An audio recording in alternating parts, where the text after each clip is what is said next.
नमस्कार। प्रभाव साक्षी news network के खास कार्यक्रम शौर्य पथ में आप सभी का स्वागत है।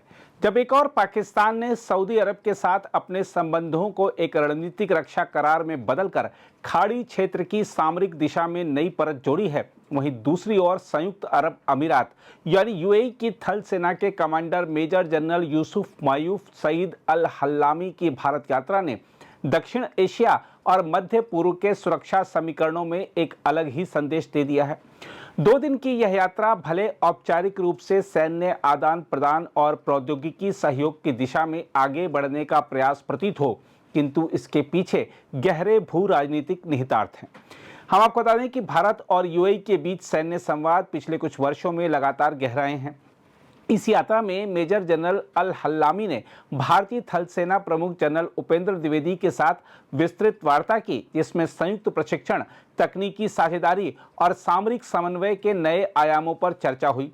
मेजर जनरल हल्लामी को ऑपरेशन सिंदूर और भारतीय थल सेना की एआई रोडमैप पर भी जानकारी दी गई। यह दिखाता है कि भारत अपनी रक्षा तकनीक की परिपक्वता और आत्मनिर्भरता को खाड़ी देशों के साथ साझा कर उन्हें दीर्घकालिक भागीदारी की दिशा में आकर्षित करना चाहता है। अल हल्लामी ने नई दिल्ली में राष्ट्रीय युद्ध स्मारक पर जाकर श्रद्धांजलि अर्पित की और डीआरडीओ मुख्यालय में रक्षा अनुसंधान सचिव डॉक्टर समीर वी कामत से भेंट कर भारत द्वारा विकसित स्वदेशी रक्षा प्रणालियों जैसे ड्रोन, मिसाइल, आर्टिलरी और रिएक्टिव आर्मर तकनीक का भी अवलोकन किया। देखा जाए तो यह केवल एक औपचारिक यात्रा नहीं थी, बल्कि यूएई के लिए भारत के रक्षा उद्योग पारिस्थितिकी तंत्र को नजदीक से समझने का अवसर भी था। देखा जाए तो इस यात्रा का सामरिक महत्व केवल द्विपक्षीय सहयोग तक सीमित नहीं है। यह ऐसे समय हुई है जब क्षेत्रीय शक्ति संतुलन नई आकृतियां ले रहा है। पाकिस्तान और सऊदी अरब के बीच हाल में हुए स्ट्रेटेजिक म्यूचुअल डिफेंस एग्रीमेंट ने खाड़ी दक्षिण एशिया सुरक्षा आयाम में एक नई धुरी बनाई है। सितंबर 2025 में हुए इस करार के तहत दोनों देशों ने सामूहिक रक्षा और संयुक्त प्रतिरोध की रूपरेखा तैयार की।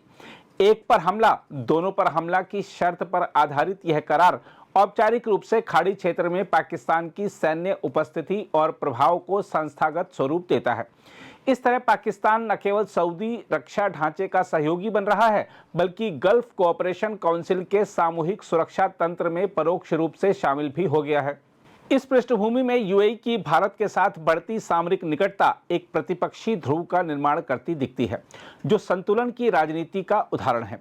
भारत और यूएई के बीच रक्षा क्षेत्र में सहयोग का गहराना यह संकेत देता है कि अब खाड़ी देश दक्षिण एशिया की दोनों सैन्य शक्तियों भारत और पाकिस्तान के साथ विभिन्न स्तरों पर संतुलित साझेदारी की नीति अपना रहे हैं। हम आपको बता दें कि भारत और यूएई के बीच रक्षा संबंधों की शुरुआत 2003 में हुई थी, जब दोनों देशों ने पहली बार रक्षा सहयोग समझौता किया था। पिछले एक दशक में प्रधानमंत्री नरेंद्र मोदी और अबू धाबी के क्राउन प्रिंस मोहम्मद बिन जायद अल नहयान के बीच विकसित व्यक्तिगत संबंधों ने इस साझेदारी को नई गति दी है। संयुक्त नौसैनिक अभ्यास, आतंकवाद निरोधी सहयोग और इंटेलिजेंस साझेदारी के बाद अब दोनों सेनाएं थल और वायु आयामों में भी तालमेल बढ़ा रही हैं। मेजर जनरल अल हल्लामी की यह यात्रा इस दीर्घकालिक प्रक्रिया का अगला चरण है, खासतौर पर जब भारत आत्मनिर्भर भारत के तहत अपनी रक्षा उद्योग क्षमताओं को निर्यात की दिशा में बढ़ा रहा है। तब यूएई जैसे तकनीकी निवेशक और सैन्य खरीदार देशों के साथ नजदीकी का मतलब केवल सामरिक नहीं, बल्कि आर्थिक और तकनीकी साझेदारी भी है। हम आपको बता दें कि यूएई ने हाल के वर्षों में भारत को केवल ऊर्जा आपूर्ति भागीदार के रूप में नहीं देखा, बल्कि सुरक्षा प्रदाता के रूप में भी स्वीकार किया है।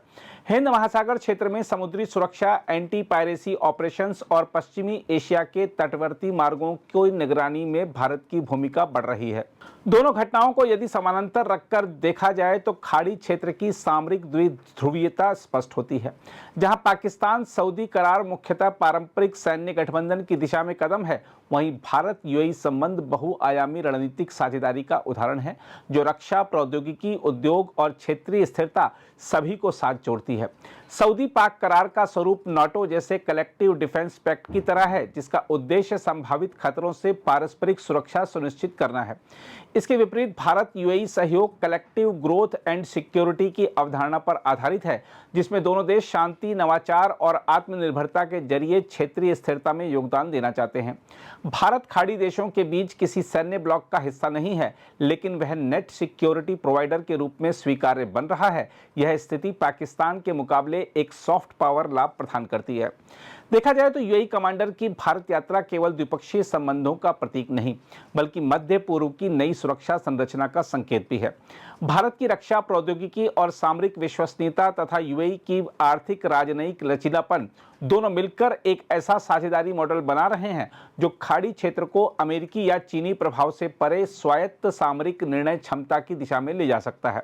पाकिस्तान सऊदी रक्षा करार ने जहां सुरक्षा साझेदारी के इस्लामी ब्लॉक की अवधारणा को पुनर्जीवित किया है, वहीं भारत यूएई संबंध रणनीतिक संतुलन और क्षेत्रीय आत्मनिर्भरता की नीति को पुष्ट कर रहे हैं। आने वाले वर्षों में यह देखा जाएगा कि क्या यूएई भारत के साथ संयुक्त सैन्य अभ्यासों, हथियार निर्माण या तकनीकी निवेश में और सक्रिय भूमिका निभाता है। यदि ऐसा हुआ तो यह सहयोग केवल द्विपक्षीय नहीं रहेगा, बल्कि दक्षिण एशिया और पश्चिम एशिया के बीच एक नए सुरक्षा गलियारे की रूपरेखा तैयार करेगा। बहरहाल, मेजर जनरल अल हल्लामी की भारत यात्रा और पाकिस्तान सऊदी रक्षा करार दोनों घटनाएं एक ही व्यापक भू राजनीतिक परिवर्तन की दो अलग दिशाएं हैं। एक और इस्लामी सामूहिक सुरक्षा तंत्र का पुनर्संयोजन हो रहा है, तो दूसरी ओर भारत यूएई जैसी साझेदारियां उस व्यवस्था में संतुलन और वैकल्पिक सुरक्षा दृष्टि प्रस्तुत कर रही हैं। भारत के लिए यह अवसर है कि वह अपनी रक्षा उद्योग क्षमताओं को वैश्विक स्तर पर स्थापित करे और यूएई जैसे व्यवहारिक सहयोगियों के माध्यम से पश्चिम एशिया की रणनीतिक स्थिरता में सक्रिय योगदान दे। कुल मिलाकर देखें तो हल्लामी की यह यात्रा केवल कूटनीतिक सौजन्य नहीं थी, यह उस बदलती विश्व व्यवस्था का प्रतीक थी जिसमें नई दिल्ली और अबू धाबी साथ मिलकर स्थिरता, नवाचार और संतुलन की नई परिभाषा लिख रहे हैं। अगर आप भी लेना चाहते हैं देश दुनिया की तमाम जानकारी, तो आज ही सब्सक्राइब करें हमारे चैनल को। साथ ही नीचे दिए बेल आइकन को जरूर दबाएं ताकि हर अपडेट आप तक पहुंच सके।